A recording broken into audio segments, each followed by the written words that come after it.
tamilcinemanew.in. சில வருடங்களுக்கு முன்னர் ஸ்னேகாவும் அந்த பிரபல ஹோட்டல் அதிபரும் காதலித்து வந்தனர். இருவரும் பல இடங்களில் சென்று சுத்தி வந்தனர். இந்த நிலையில் தீவிரமாக காதலித்து தொடங்கிவிட்டனர். அந்த ஹோட்டல் அதிபரை பற்றி முழுமையாக தெரிந்து கொள்ள ஆசைப்பட்டு ஹோட்டல் அதிபரை குறித்து விசாரித்து வந்தார். அப்போது ஸ்னேகாவுக்கு கிடைச்ச தகவல் அதிர்ச்சியாக்கி உள்ளது. அந்த ஹோட்டல் அதிபருக்கு திருமணமாகி 3 குழந்தைகள் உள்ளது என்பது தெரிய வந்தது. இதையடுத்து ஸ்னேகா அந்த ஹோட்டல் அதிபரின் முகத்தில் காரி துப்பி காதலை முறுத்தி கொண்டார். இதனால் ஸ்னேகாவை பழி தீர்க்க வேண்டும் என்று ஆசைப்பட்டு இருந்தார். அந்த ஹோட்டல் அதிபர் அதற்கான வாய்ப்பு கடந்த 19ஆம் தேதி கிடைத்தது. ஒரு காரில் 4 பேருடன் ஸ்னேகா வீட்டுக்கு வந்த அந்த ஹோட்டல் அதிபர் வீட்டில் இருந்த பாட்டியை கட்டி போட்டு விட்டு வாயில் துணியை வைத்து அழுத்தினார். ஸ்னேகாவை கதற கதற துடிக்க துடிக்க தூக்கி சென்றார். இதையடுத்து போலீசார் புகார் கொடுக்கப்பட்டது. புகாரை பெற்றுக்கொண்ட போலீசார் அந்த ஹோட்டல் அதிபரின் செல்போன் நம்பர் மூலம் நல்லூரில் உள்ள பங்களாவில் அடைத்து வைக்கப்பட்டது தெரிய வந்தது.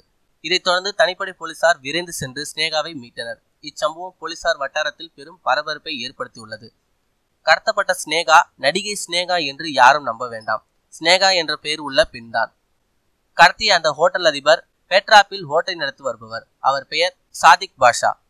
மேலும் இதுபோல செய்திகளுக்கு லைக் மற்றும் சப்ஸ்கிரைப் செய்யவும்.